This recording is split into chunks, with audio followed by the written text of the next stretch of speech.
মানুষ যখন জ্যোতিষ মতে বা তন্ত্র মতে কোনো প্রতিকার যখন গ্রহণ করতে চায়, তখন তার প্রথম প্রশ্নই থাকে যে 100% গ্যারেন্টি সহ কাজ পাবো তো, আর কত দিনে কাজ পাবো।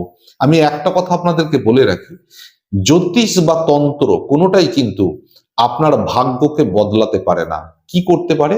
ধরুন আপনার ভাগ্যে একটা বড়সড় দুর্ঘটনা আছে, যে দুর্ঘটনার দ্বারা আপনার মৃত্যু যোগ আছে, জ্যোতিষ বা তন্ত্র মতে কোনো রেমেডি গ্রহণ করা মানে সেই দুর্ঘটনা যে আপনার জীবনে হবে না তা নয়। দেখা যায় সেই দুর্ঘটনাটাকে লঘু করে দিয়ে যে মৃত্যু যোগ ছিল সেটাকে অনেকাংশে কাটিয়ে দিয়ে হালকা কোনো চোটের উপর দিয়ে আপনার জীবন থেকে চলে গেল।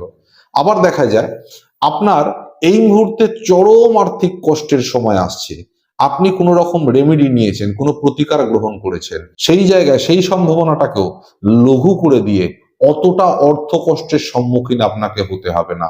এইভাবেই কিন্তু জ্যোতিষ বা তন্ত্রমতে কোনো প্রতিকার কাজ করে। এবার এই জ্যোতিষ বা তন্ত্রমতে প্রতিকারের ক্ষেত্রে হ্যাঁ, আমরা অনেক সময় বলে থাকি আপনি নিশ্চিত সুফল পাবেন।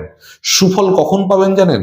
যখন আপনার জন্মকুণ্ডলী বিচার করে প্রকৃতপক্ষে যে রেমেডি আপনার দরকার, যে প্রতিকারটি দরকার সেইটা এবং তার রতি মেপে সঠিকভাবে প্রাণ প্রতিষ্ঠা করে যদি আপনি ধারণ করতে পারেন, তখনই নিশ্চয়তার সাথে বলতে পারি যে আপনি অবশ্যই সুফল পাবেন।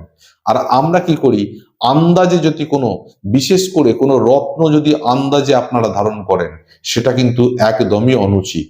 সেক্ষেত্রে আপনারা এর সুফলটা থেকে বঞ্চিত হতে পারেন।